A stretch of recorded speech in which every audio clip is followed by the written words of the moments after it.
Inertia के बारे में बच्चों मैंने आपको बताया था कि moment of inertia is the measurement of rotational inertia of any rigid body, rotating rigid body.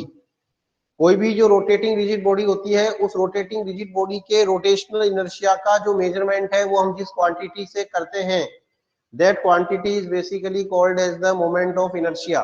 Okay, तो जो मोमेंट ऑफ इनर्शिया है वो मोमेंट ऑफ इनर्शिया वाला जो प्रोसेस है उस प्रोसेस में हमने आपको बताया था कि कोई भी रोटेटिंग बॉडी में कोई भी पर्टिकुलर मास और उसकी रोटेशनल एक्सिस से परपेंडिकुलर डिस्टेंस के स्क्वायर का प्रोडक्ट यानी m r square, that product is called as the moment of inertia. और उसके बाद फिर हमने एक क्लास में मोमेंट ऑफ इनर्शिया के रिलेशंस एस्टेब्लिश किए थे with angular moment with the moment of inertia related with torque tau equals to I alpha, moment of inertia related with the angular momentum L equals to I omega. Then I told you the rotational kinetic energy also I discussed I omega square by 2, that is, so that all we discussed. And very important, angular momentum conservation law also I discussed in the last class before the test. So in that class also we discussed that angular momentum conservation law means if total sum of the torque or net torque on any rigid body is 0, then the angular momentum, net angular momentum or total angular momentum remain constant, or we can say conserved of that rigid body. तो rigid body का जो net angular momentum है वो क्या रहता है, conserve रहता है, कांस्टेंट रहता है। Okay, I hope that everybody is listening my voice. I think there is no problem in visualization and audio and listening also. Okay, if any problem you can communicate me, I will try to improve. Clear sir, Tanmay Meena is saying clear, but it is very ridiculous that only 13 students have joined the class out of 35. Many students are still sleeping under their blanket. That is very bad thing. Adhyan Sharma, Ayush Goswami, Chetan, Kartik, Mohammad Abid, Pooja, Rajesh, Ambika, Shringi, Deepak Kumar, Harsh Narayan, Shubham Kumar, and Tanmay and Vedant Kedar. Only these many are present and remaining are just sleeping. What we can do with these students? Okay, no need to say present. Actually, I will take the snapshot of your names in the last of the class. That will be your present. Don't worry. You just keep connected yourself. Just till the end of this class, I will take the snapshot and that will be your present. Don't worry. No need to type present sir in the comment box. Today's our topic is radius of gyration. That is also very important topic related to the moment of inertia. Radius of gyration क्या होती है? Radius of gyration के से represent किया गया है इसको आपकी कोर्स में, बुक्स में जनरली इसको हम के से रिप्रेजेंट करते हैं। रेडियस ऑफ गायरेशन क्या है? कोई भी रिजिड बॉडी है, suppose it is rotating about any fixed axis, तब इसके रोटेशनल एक्सिस से उस पॉइंट की परपेंडिकुलर डिस्टेंस जहां पर उस बॉडी के टोटल मास को यदि हम कंसंट्रेट मान लें, सपोज अपन ने यहाँ पर एक पॉइंट ले लिया CM जिसको अपन सेंटर ऑफ मास भी कह सकते हैं। तो जैसा कि मैंने आपको बताया था कि मैथमेटिकली कोई भी रिजिड बॉडी जो होती है उस रिजिड बॉडी के सेंटर ऑफ मास पे अपन क्या कर लेते हैं, उसके टोटल मास को कंसंट्रेट मान लेते हैं, कंजर्व्ड मान लेते हैं। तो एक ऐसा पॉइंट जहां पर उसके टोटल मास को कंजर्व्ड मान लिया जाए, उस पॉइंट की रोटेशनल एक्सिस से परपेंडिकुलर डिस्टेंस जिसके स्क्वायर को, मेरी बात बहुत ध्यान से सुनेंगे सारे बच्चे who are joining the class, कोई भी रोटेटिंग बॉडी है which is rotating about any particular axis, let us say xy, then we can take a point in that rigid body where its whole mass can be concentrated. Let us, that is point is P. Then the perpendicular distance of this point from the rotational axis, perpendicular distance of this point from the rotational axis whose square is multiplied with total mass of the body, whose square is multiplied with the total mass of the body and gives us exactly that same moment of inertia जिसके square को यदि हम क्या कर दें, body के total mass से यदि मल्टीप्लाई कर दें तो हमें एग्जैक्टली वही मोमेंट ऑफ इनर्शिया मिलता है जो कि उसके एक्चुअल मास डिस्ट्रीब्यूशन के कारण होता है। तो हम उस डिस्टेंस को क्या बोल देंगे, radius of a gyration. That distance is called as the radius of a gyration. ठीक है, तो radius of gyration is basically the perpendicular distance from the rotational axis whose square is multiplied with the total mass and it gives the same moment of inertia as that by the actual mass distribution. Actual mass distribution मतलब इसके यदि अपन अलग अलग मास consider करें, let us m1 at the r1 distance, m2 at the r2 distance from the rotational axis, m3 from the r3 distance from the rotational axis, m4 at the r4 distance from the rotation, and so many like that. And let us any nth particle of mn mass at rn distance from the rotational axis. और एक अपन ने ले लिया ऐसा point P जहां पर उसके total mass को अपन कंसीडरेशन में लेते हैं, तो उस पॉइंट की रोटेशनल एक्सिस से परपेंडिकुलर डिस्टेंस का स्क्वायर, जिसके स्क्वायर को टोटल मास से मल्टीप्लाई करने पर हमें वही मोमेंट ऑफ इनर्शिया मिलता है जो कि एक्चुअल मास डिस्ट्रीब्यूशन के कारण होता है। That is basically called as the radius of gyration. तो यहाँ पे के को क्या बोल देंगे, रेडियस ऑफ गायरेशन बोल देंगे। I think it is clear to everybody. Radius of gyration को मैंने बहुत ही अपने हिसाब से तो बहुत ही इजी वे में समझाने की कोशिश की है, क्योंकि बुक्स वगैरह में थोड़ा कॉम्प्लिकेटेड लिखा हुआ मिलता है तो बच्चों को इतना क्लियर नहीं हो पाता है। तो I have tried to explain in much easier. एक बार फिर से देखते हैं क्या है रेडियस ऑफ गायरेशन, दोबारा सुनिए। कोई भी ऑब्जेक्ट है, rigid body है which is rotating about any axis, let us xy, okay, then we consider a particular point where its all mass can be considered concentrated, then उस point की rotational axis से perpendicular distance whose square is multiplied with the mass of the body gives exactly same moment of inertia as that by the actual mass distribution, then this distance is called as the radius of gyration. It means if I say, if I say radius of gyration is k, if I say radius of gyration is k, then moment of inertia एक तो अपने पास क्या आ गया, m के square आ गया, moment of inertia क्या आ गया, एक तो अपने पास m के स्क्वायर आ गया। अब अपन लेते हैं moment of inertia due to actual mass distribution, moment of inertia due to actual mass distribution। तो एक्चुअल मास डिस्ट्रीब्यूशन के कारण moment of inertia m1 r1 square, m2 r2 square, m1 rn square, like this we can write, obviously many times I have told you। अब यदि ये k को हम radius of gyration कह रहे हैं तो इसका मतलब क्या हुआ कि इसके स्क्वायर को अपन ने बॉडी के टोटल मास से मल्टीप्लाई कर दिया। अब ये भी एक मोमेंट ऑफ इनर्शिया बन गया। ये किसके इक्वल होना चाहिए, ये वाला जो है इसके एक्चुअल मास डिस्ट्रीब्यूशन के कारण वाला मोमेंट ऑफ इनर्शिया है। This is the moment of inertia due to the actual mass distribution. Okay, then we can put mk square equals to, we can write m1 r1 square, m2 r2 square and mn rn square like this, and then we can write k equals to under root m1 r1 square, m2 r2 square, mn rn square upon n m, sorry. तो ये हमारे पास एक radius of gyration का formula आ जाता है बच्चों। ठीक है, capital M is the total mass of the body. ठीक है, तो क्या रेडियस ऑफ गायरेशन एक तरह से क्या है, डिस्टेंस ही है, इसका यूनिट क्या होगा, मीटर ही होगा। रोटेशनल एक्सिस की उस पॉइंट से परपेंडिकुलर डिस्टेंस जहां पर बॉडी के पूरे मास को कंसिडर मानने पर उसके स्क्वायर को बॉडी के मास से मल्टीप्लाई करने पर हमें वही मोमेंट ऑफ इनर्शिया मिलता है जो कि एक्चुअल मास डिस्ट्रीब्यूशन के कारण होता है।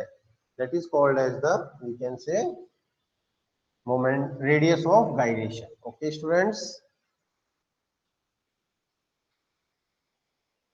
नाउ इसमें एक स्पेशल केस ले लेते हैं अपन। For the symmetrical mass distribution,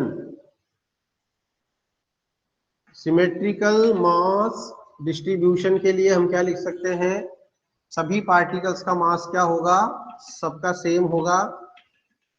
suppose अपन ने एक सिमेट्रिकल मास डिस्ट्रीब्यूशन ले लिया जिसके सभी पार्टिकल का मास सेम है, तो हम कैपिटल एम को क्या लिख सकते हैं, एक पार्टिकल का mass into number of particles n, like we can write this mass of each particle is small m, then capital M is the total mass, small m is the mass of each particle, I write here। हर particle का mass जो system है उसका m है, और capital M is the we can write total mass, और n we can write a number of particles। Now I think it is very clear, very much clear। If the number of particles multiplied with the each mass, then we can write total mass। We are considering the symmetrical rigid body, symmetrical mass distribution जिसमें हर particle uniformly distributed है, हर particle का mass same है। ऐसी rigid body के case में अपन यहाँ पे क्या कर सकते हैं, m को कॉमन ले सकते हैं, देन और formula will become k equals to under root. Now m, ये भी m सब इक्वल हो जाएंगे, और r1 square plus r2 square plus r3 square and so on rn square, and mn। Capital M को क्या लिख सकते हैं, mn, तो m से स्मॉल m कैंसिल, तो इस तरह से हमारे पास क्या मिल जाएगा, कहता है सिमेट्रिकल मास डिस्ट्रीब्यूशन के लिए एक अच्छा सा फॉर्मूला आ जाएगा। उनकी रोटेशनल एक्सिस से जो परपेंडिकुलर डिस्टेंसेज है उनका रूट मीन स्क्वायर वैल्यू हो गई ना, ये root mean square value of the all position vectors from the rotational axis. Root mean square मतलब पहले हमने स्क्वायर कर लिया सभी पोजीशन वेक्टर्स का, उसके बाद उसका मीन ले लिया और लास्ट में क्या ले लिया, अंडर रूट कर लिया, तो that is called root mean square value of the all position vectors from the rotational axis. यानी we can conclude that for any symmetrical rigid body, symmetrical mass distribution body, for any symmetrical mass distribution body, the moment radius of gyration is equal to root mean square value of the position vectors from the rotational axis। ठीक है, symmetrical mass distribution हमारे पास यदि है, कोई भी rigid body है, उसके हर particle का मास अपन इक्वल लेके चल रहे हैं, तो ऐसी बॉडी के लिए उसका जो रेडियस ऑफ गायरेशन होगा वो उसके जितने भी पोजीशन वेक्टर्स होंगे उन सभी पोजीशन वेक्टर्स का रूट मीन स्क्वायर वैल्यू होगा। तो रूट मीन स्क्वायर वैल्यू का मतलब मैं आपको फिर बता देता हूँ। सबसे पहले हमारे पास पोजीशन वेक्टर्स थे रोटेशनल एक्सिस से अलग अलग पार्टिकल्स के, r1 r2 r3 r4 rn like that. सबसे पहले अपन ने क्या किया, उनका स्क्वायर कर दिया, r1 square r2 square r3 square rn square so on. फिर अपन ने उनका क्या ले लिया, मीन ले लिया। मीन मतलब नंबर ऑफ पार्टिकल्स n थे तो सभी की पोजीशन वेक्टर्स को ऐड करके n का डिवाइड कर दिया, वो मीन हो गया, और लास्ट में हमने उसका अंडर रूट लगा रखा है, तो that is called root mean square value of the position vectors of from the rotational axis. तो this is basically our radius of gyration. Radius of gyration depend करती है बॉडी के शेप और size पे, as well as on the rotational axis, condition of rotational axis. तो rotational axis का जो condition है उस पे भी आपका मोमेंट ऑफ इनर्शिया डिपेंड करता है। I think it is clear to everybody. Sorry, moment of inertia तो करता है, रेडियस ऑफ गायरेशन भी करता है। Now this radius of gyration is there on the board in front of you. If any doubt you can ask me regarding radius of gyration. Abhi later on we will find the radius of gyration for different types of rigid body about their different axis of rotation. अभी हम जब अलग अलग body का moment of inertia का formula हम बताएंगे, derivation तो नहीं है आपके कोर्स में की बार, तो उसमें हम आपको बताएंगे कि क्या क्या उसमें रेडियस ऑफ गायरेशन भी ऑटोमेटिकली आ जाती है, कैसे आती है वो हम बताएंगे। अभी रेडियस ऑफ गायरेशन का जो कंसेप्ट मैंने बताया उसका डेफिनेशन, फॉर्मूला वगैरह, मीनिंग मैंने जो बताया, if any doubt in that you can ask me, so otherwise I can start the next topic of the chapter. any definition problem, any formula regarding problem, you can ask me. You can write down from the board also. You should write down, actually, not can. It is very mandatory for you. Otherwise this class will not be beneficial for you if you don't write in your notebook whatever is being written on the board. It is very much required for you people, so to write in your notebook, so that after the class you can revise also. Actually notes थोड़ा delay हो पा रहा है. I am trying to get मेरे hand written notes की मैंने बात की थी, और soon I will provide you. थोड़ा सा वेट ज्यादा हो रहा है, I know that.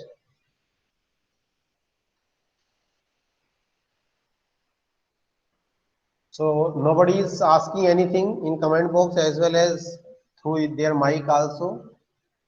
So now we can start the next topic. Now what we are going to do, now we will consider some rigid bodies like as per our syllabus, sphere, ring, disc, rod, cylinder, like many more. और उनके moment of inertia के फॉर्मूले हम different axis के about निकालेंगे. अभी derivations जो है वो मोमेंट ऑफ इनर्शिया के आपके कोर्स में से हटा दिए गए हैं. आपको केवल अलग अलग बॉडीज के डिफरेंट डिफरेंट एक्सिस के अबाउट मोमेंट ऑफ इनर्शिया केवल लर्न करने हैं, याद करने हैं.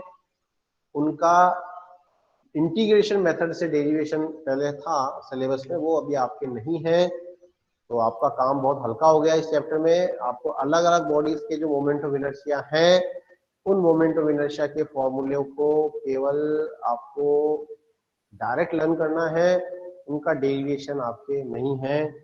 लेकिन जब हम अलग अलग एक्सिस के अबाउट जाते हैं, बहुत सारी एक्सिस, जैसे कोई रिंग है, अब उसके रोटेशन में कितने एक्सिस हो सकते हैं? डायमीटर हो सकता है, उसका टेंजेंट हो सकता है, उसका सेंटर ऑफ मास से पास होने वाली एक्सिस हो सकती है.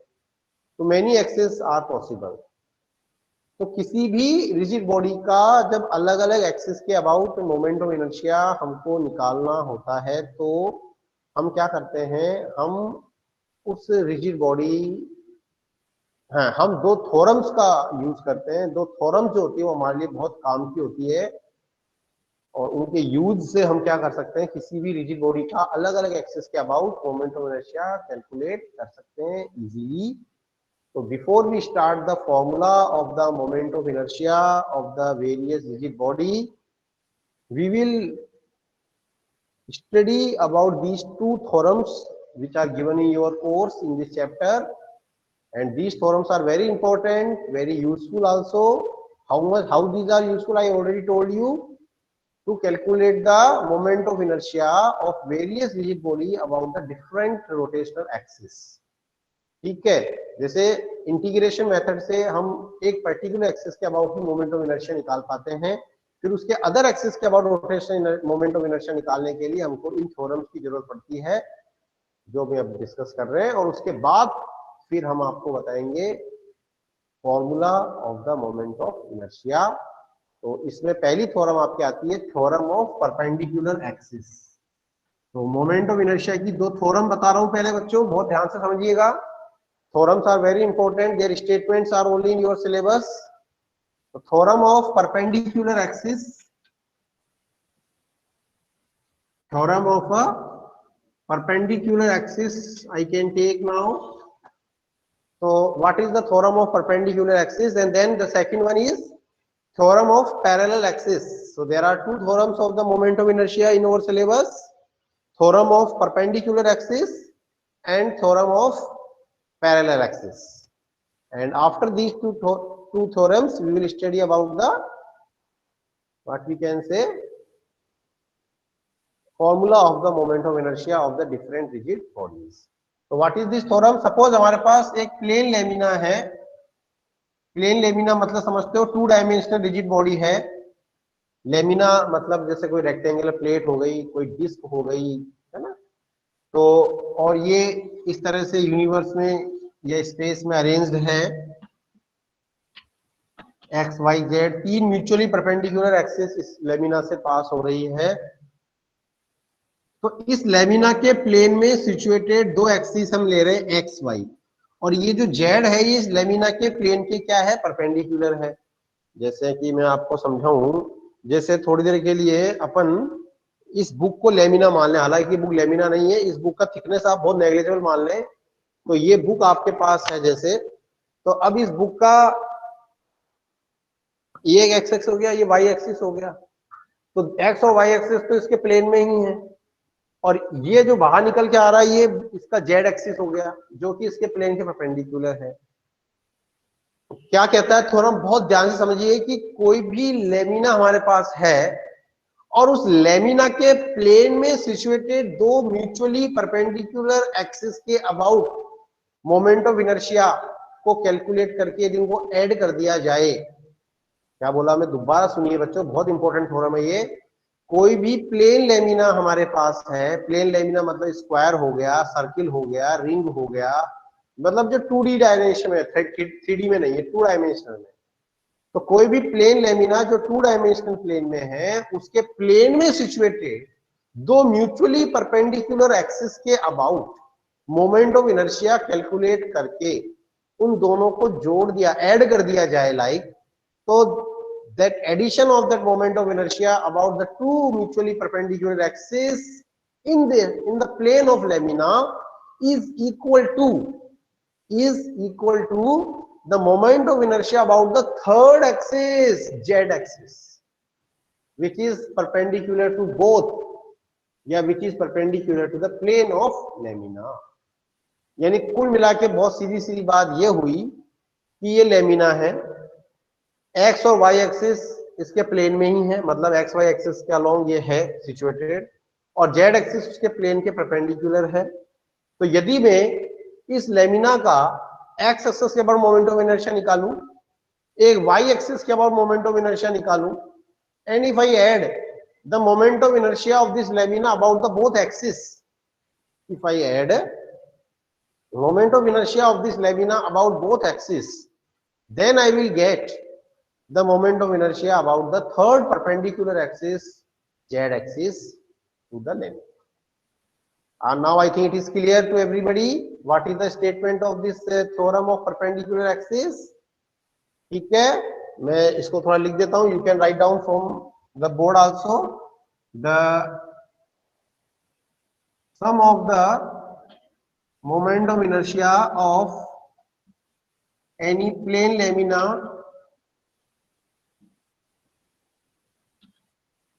about two mutually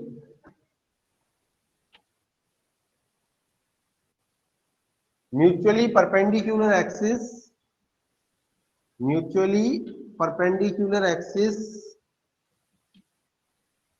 in the plane of lamina,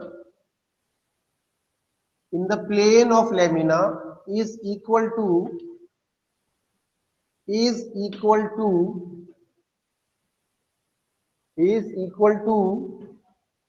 the moment of inertia about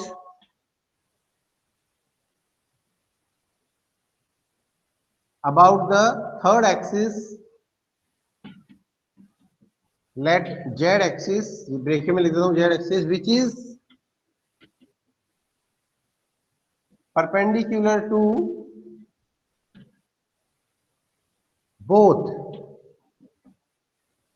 या perpendicular to plane of lamina, ये भी हम लिख सकते हैं, perpendicular to the plane of lamina L. This is the statement of, very simple statement I have tried to written here in the on the board.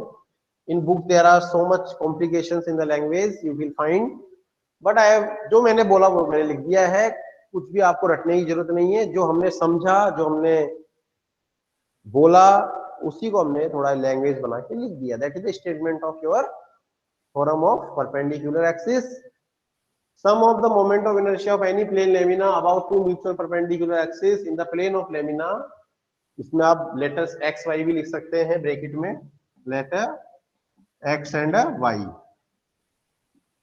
मतलब अपन ने यहाँ पे स्पेसिफाई कर दिया कि लेमिना के प्लेन में जो म्यूचुअली परपेंडिकुलर एक्सिस है वो x y है, is equal to the moment of inertia about the third axis, bracket में लिख दिया let z axis, which is perpendicular to, इस जोन लगा देते हैं अपन, which is perpendicular to plane of lamina. तो definitely perpendicular to plane of lamina और perpendicular to the mutually perpendicular axis x y, एक ही बात है। तो let moment of inertia about x axis, x axis के अबाउट मोमेंट ऑफ इनर्शिया अपन ले लेते हैं I x. Late moment of inertia about y axis हम ले लेते हैं आई वाई। तो ये तो क्या हो गया, in the plane of lamina हो गए दोनों एक्सिस, ये दोनों एक्सिस तो क्या हो गए in the plane of lamina we can write. Then if moment of inertia about third perpendicular axis z is I z, तो जो थर्ड परपेंडिकुलर एक्सिस है उसके अबाउट मोमेंट ऑफ इनर्शिया अपने ले लिया I z. So we can write I z equals to, मैं ऊपर लिख देता हूँ बहुत बड़ा क्योंकि यही है इंपॉर्टेंट इसका फॉर्मूला। तो x एक्सिस के about moment of inertia plus y axis के about moment of inertia equals to moment of inertia about the third perpendicular axis that is z axis.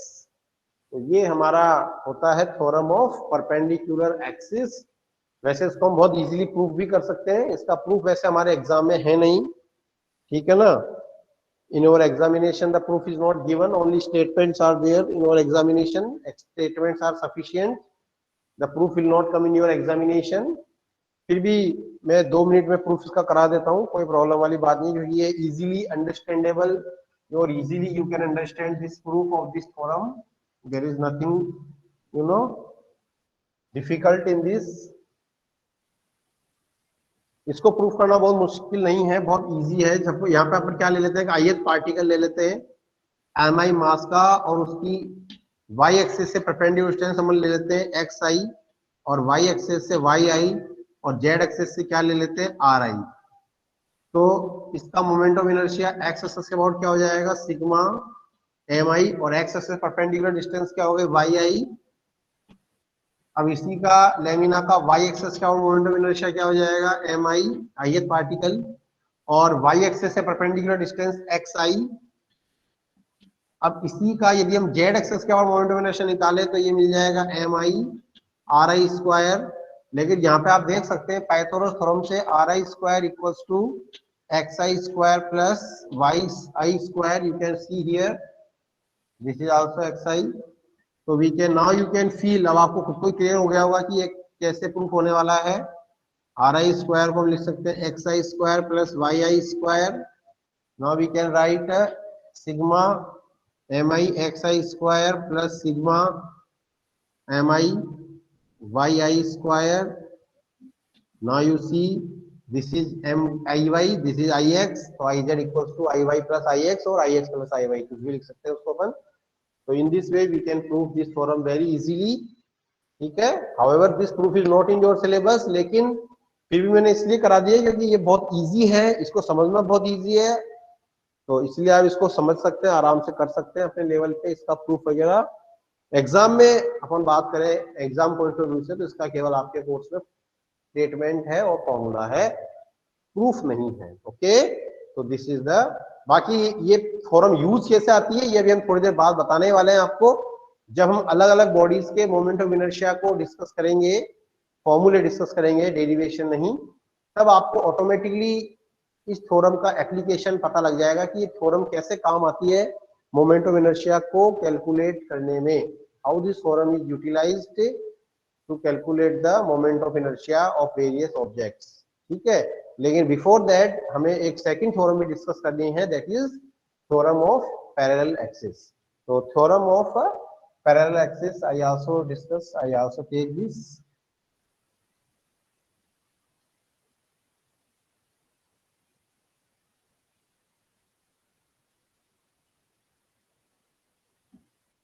Theorem of perpendicular axis के बाद आती है theorem of parallel axis, इसको भी हम पहले ले लेते हैं, डिस्कस कर लेते हैं, and then we will discuss the formula of moment of inertia.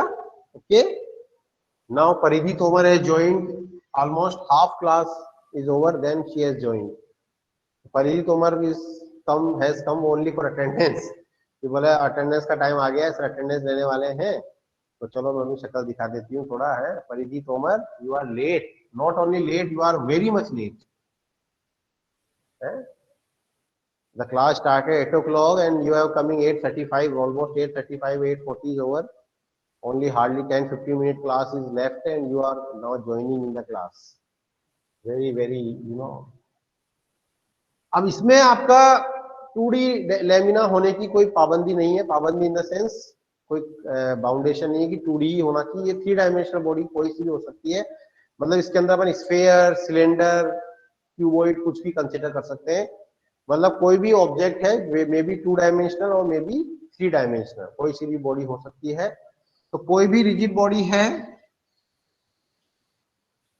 ठीक है, which is rotating about the given rotational axis, ये उसका गिवन रोटेशनल एक्सिस है, और ये रोटेशनल एक्सिस उसके सेंटर ऑफ मास से पास हो रहा है। यदि ये रोटेशनल एक्सिस उसके सेंटर ऑफ मास से पास हो रहा है, तो उसके पैरेलल एक अनदर एक्सिस, लेट अस से ए बी, उसके अबाउट हम क्या कर सकते हैं, मोमेंट ऑफ इनर्शिया कैलकुलेट कर सकते हैं। क्या बोल गया मैं, दोबारा सुनो, थ्योरम को समझना बहुत इंपॉर्टेंट है ना, एक बार में तो समझ में नहीं आती, कई बार है ना, कोई बात नहीं, बार बार समझोगे, दिमाग पे प्रेशर डालोगे तो ऑटोमेटिक आ जाएगा। अब दोबारा सुनो मैं क्या बोला। हमारे पास कोई भी रिजिड बॉडी है विच में भी 3 डायमेंशनल रिजिड बॉडी और विच में भी 2 डायमेंशनल आल्सो, तो उस रिजिड बॉडी का सेंटर ऑफ मास से पास होने वाला रोटेशनल एक्सिस के अबाउट मोमेंट ऑफ इनर्शिया हमको पता होना चाहिए पहले तो। मतलब उसके सेंटर ऑफ मास से पास होने वाली एक्सिस के अबाउट मोमेंट ऑफ इनर्शिया यदि हमको पता है, हमको पता होना चाहिए मतलब पहले वो। अब वो किसी और मेथड से हम पता लगाते हैं, इंटीग्रेशन मेथड या अदर मेथड, तो उसके सेंटर ऑफ मास से पास होने वाली एक्सिस के अबाउट मोमेंट ऑफ इनर्शिया यदि हमको पता है, तो उसके पैरेलल ही एक अनदर एक्सिस के अबाउट मोमेंट ऑफ इनर्शिया हम कैलकुलेट कर सकते हैं। कैसे? तो दैट इज, तो rotational axis which is passing through the centre of mass, then उस रोटेशनल एक्सिस के पैरेलल अनदर एक्सिस हम कंसीडर करें लेट अस से ए बी, तो उस ए बी एक्सिस के अबाउट जो मोमेंट ऑफ इनर्शिया होगा, that is equals to the sum of the moment of inertia about the rotational axis passing through the center of mass plus product of the total mass of the rigid body with the square of the distance between parallel axis। अब वैसे देखो, वैसे statement में तो थोड़ा confusion हो जाता है, कि वैसे बहुत इजी है। देखो कैसे, थोड़ा ऐसे समझो इस बात को। कोई भी रिजिड बॉडी है विच में भी 2 डायमेंशनल और विच में भी 3 डायमेंशनल, अब उसके सेंटर ऑफ मास से पास होने वाली एक्सिस के about rotational moment of inertia हमको पता है, बिल्कुल पता है। तब उस एक्सिस के पैरेलल एक अनदर एक्सिस के अबाउट हम मोमेंट ऑफ इनर्शिया कैलकुलेट करें, तो उसके लिए क्या करना पड़ेगा, let moment of inertia of rigid body about axis xy which is passing through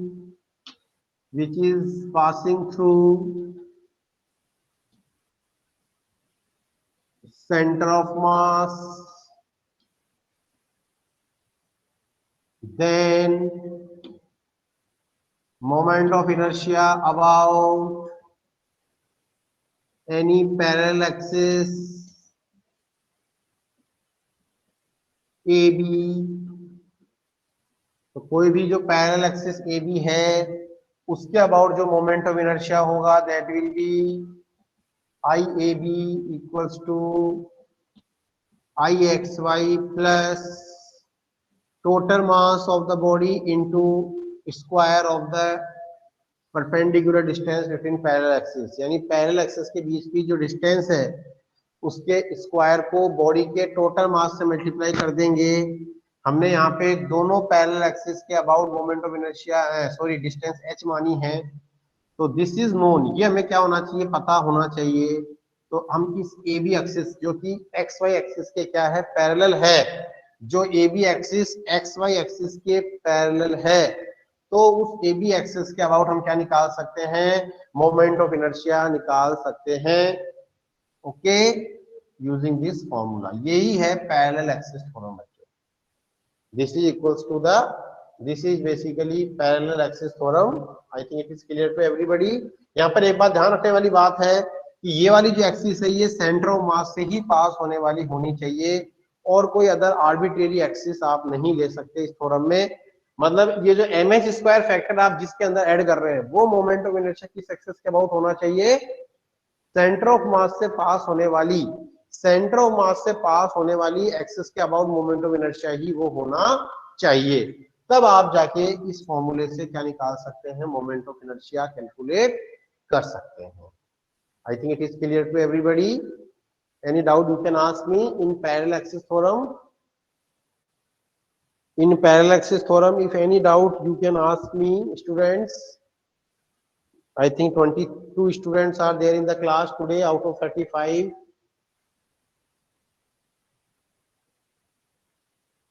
Vishwajit Singh Rathod today has come. Okay, I take the snapshot of your,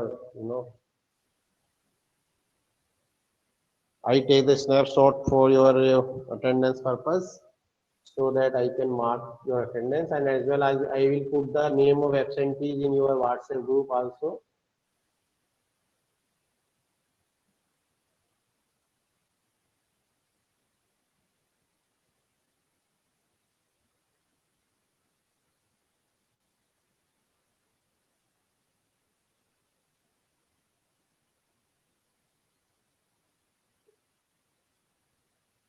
Okay, so this is your attendance. I have taken 22 students as per my record are there in the class out of 35. So 5 plus 8, 13 students are not there in the class. Very, very big figure.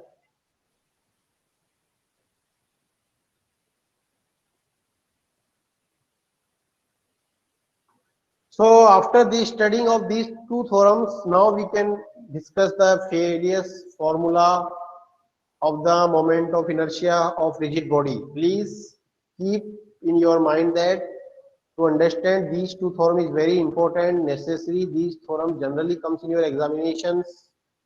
Examination में आने वाला ये अच्छा question माना गया है। Plus ये जो थ्योरम्स हैं, these theorems are utilized to calculate the moment of inertia of other rigid bodies about the various rotational axes that we will discuss now. इसमें हम स्टार्ट करते हैं रिंग से, ठीक है। तो अब हम बात करने वाले हैं क्या, moment of inertia of various rigid body. Various rigid bodies हम ले रहे हैं, बहुत रिजिड बॉडीज का moment of inertia about the different axis. तो इसमें पहला category now we are taking as a ring. तो रिंग का मोमेंट ऑफ इनर्शिया हम ले रहे हैं। तो what is the moment of inertia of ring. तो रिंग समझते हैं सभी बच्चे, सर्किल होता है एक तरह से, जस्ट लाइक ए एक तो खेलने वाली रिंग होती है, चूड़ी को भी आप रिंग कह सकते हैं, कड़ा वगैरह जो होता है गोल, दैट इज रिंग। मतलब उसका जो पूरा मास हो केवल उसके सर्कमफ्रेंस पर ही होगा, बीच में से कुछ भी नहीं होगा, दैट इज बेसिकली रिंग। तो एक रिंग है जिसकी रेडियस क्या है, r है, और उसका मास क्या है, m है, और टोटल मास उसका केवल सर्कमफ्रेंस पे ही है। जैसे आपका कई एग्जांपल आप रिंग के देख सकते हो, ठीक है ना, चूड़ी हुई, कड़ा हुआ, लाइक दैट। सर्किल, एक वायर है, वायर को सर्किल में मोड़ दिया और रिंग बन जाएगा। यस, तो दिस इज द कंडीशन। अब इसका अलग अलग एक्सिस अपन कंसीडर करते हैं। तो सबसे पहले अपन लेते हैं, फर्स्ट ले लेते हैं about the axis of ring passing through its centre,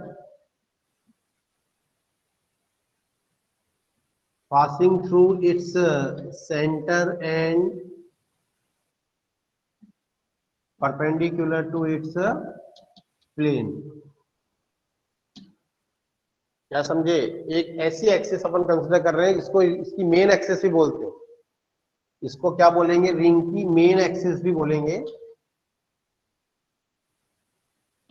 कि कोई भी ऐसी एक्सिस जो उसके सेंटर से पास हो रही है और उसके प्लेन के परपेंडिकुलर है, यानी रिंग इस तरह से है और उसके सेंटर से जाने वाली और उसके प्लेन के परपेंडिकुलर। तो इसको अपन कैसे दिखाते हैं डायग्राम में, देखो जरा, ये इलिप्स नहीं है, ये रिंग ही है, लेकिन थोड़ा मैंने उसको कैसे दिखाया देखो, ताकि ये एक्सिस आपको एकदम क्लियर हो जाए। अब आपको पता लग रहा है ये रिंग ऐसे परपेंडिकुलर ये बोर्ड पे, ये बोर्ड हमारा 2D है, तो इसको हम और कैसे बना सकते थे। तो यही बेस्ट मेथड है इसको दिखाने का कन्वीनियंटली, कि ये एक्सिस के ऊपर से आ रही है, नीचे से निकल रही है, मतलब इसके प्लेन के परपेंडिकुलर हो गई। I think it is clear to everybody. Let us it is X Y, और ये रिंग की रेडियस हो गई आर, ठीक है। ये रिंग का सेंटर हो गया, तो सेंटर से पास हो रही है, देखो ये। अब ये इसके दूसरी तरफ से निकल के आ रही है, तो ऐसा लग रहा है ना कि रिंग तो ऐसे हॉरिजॉन्टली पड़ी है और इसके ऊपर परपेंडिकुलर से ये एक्स वाई एक्सिस आ रही है। I think it is easily clear to everybody. You can feel this condition in your mind, I think. I hope that you can feel the situation कि ring है, it is lying on the horizontal table and the xy axis is coming from upward and passing through its center. तो ये xy और इसके इस तरह से अब ये रिंग आपकी रोटेट कर सकती है like this. तो this is called the main axis also of the ring. और इसके अबाउट मोमेंट ऑफ इनर्शिया निकालने के लिए हम इंटीग्रेशन टेक्निक का हेल्प लेते हैं। लेकिन मैंने आपको पहले ही बताया कि इंटीग्रेशन मेथड से मोमेंट ऑफ इनर्शिया के डेरिवेशन अभी हमारे कोर्स से हटा दिए गए हैं, तो अभी हम इंटीग्रेशन वाला नहीं कर रहे हैं हाल फिलहाल यहाँ पे। मतलब हम डायरेक्ट फॉर्मूला आपको बता रहे हैं कि इसकी जो मेन एक्सिस है एक्स वाई, उसके अबाउट मोमेंट ऑफ इनर्शिया का फॉर्मूला mr² होगा। अब ये mr² इंटीग्रेशन मेथड से आता है, मतलब इसमें एलिमेंट मास हम लेते हैं, उस एलिमेंट मास का एलिमेंट मोमेंट ऑफ इनर्शिया निकालते हैं, उसका फिर इंटीग्रेशन कर देते हैं पूरी रिंग के लिए, तब जाके फिर हमारे पास ये mr² आता है। लेकिन वो डेरिवेशन मैंने आपको ऑलरेडी कह दिया कई बार कि that is not in our syllabus. तो इसका जो मोमेंट ऑफ इनर्शिया है वो एक्स वाई एक्सिस के अबाउट क्या हो जाएगा, जो उसकी मेन एक्सिस है which is passing through its center and perpendicular to its plane, that is mr². So this is the moment of inertia of any ring about the axis which is passing through its center and perpendicular to its plane. तो ये तो हो गया इसकी first axis जो कि आपको learn करना है direct. Now we take the second axis of the ring. Second axis है about the diameter of the ring. You can write down this formula. हम एक ही ऑब्जेक्ट के कई एक्सिस लेके चलेंगे। अब यही रिंग यदि मान लो डायमीटर के अबाउट रोटेट कर रही है, तो ये रिंग आप ले लेते हैं। नाउ ये डायमीटर अपन यहाँ कंसीडर कर लेते हैं। There are two diameters are there, AB and CD. Let us say two diameters are there. और ये जो एक्स वाई एक्सिस मैंने ली थी अभी, वो इस तरह से अपन दिखा सकते हैं यहाँ पे, जो उसके ये वास्तव में जो एक्स वाई एक्सिस है कैसे जा रही है, ये एक्स वाई एक्सिस ऐसे जा रही है। देखो ये पेन दिख रहा है आपको, this is X Y axis जो भी अपन ने डिस्कस करी है, इसके प्लेन के परपेंडिकुलर। अब ये रिंग आपके ऐसे रखी जैसी दिख रही है, जैसी ये बोर्ड पे बनी हुई है वैसी ही दिख रही है, वैसी ही रखी हुई है वास्तव में। तो ये इसके प्लेन के परपेंडिकुलर और सेंटर से पास होने वाली एक्सिस होगी, नहीं होगी ये पेन। तो ये पेन इसका एक्स वाई एक्सिस हो गया देखा जाए तो, जो भी अपन ने लिया फर्स्ट केस में mr²। और इसके दोनों डायमीटर क्या हो गए, इसके प्लेन में हो गए। तो कौन सी थ्योरम हेल्प करेगी यहाँ पे, अब आपको आइडिया लग गया होगा। Which theorem will help you to calculate this moment of inertia about the diameter. तो definitely ring is the plane lamina. Ring हमेशा 2 डायमेंशन में होती है, तो ring is plane lamina and the two diameters AB and CD are situated in the plane of lamina, and the XY, you know, XY axis is perpendicular to plane and passing through its center, that is already we know formula mr²।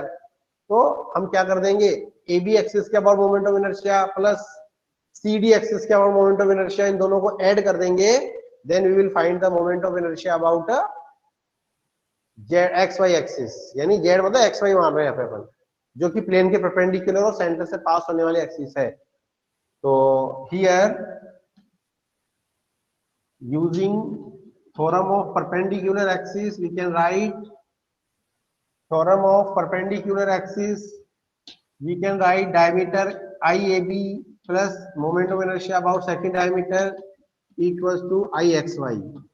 Since both the diameters are symmetrical, एक ring के जो दोनों diameters होते हैं वो बच्चों क्या होते हैं, सिमेट्रिकल्स होते हैं। Both the diameters of the rings are symmetrical, so we can write also IAB equals to ICD ठीक है, तो इसको अपन क्या लिख सकते हैं, 2IAB लिख सकते हैं, दोनों डायमीटर इक्वल है तो whether you can take AB, whether you can CD because both the diameters are same.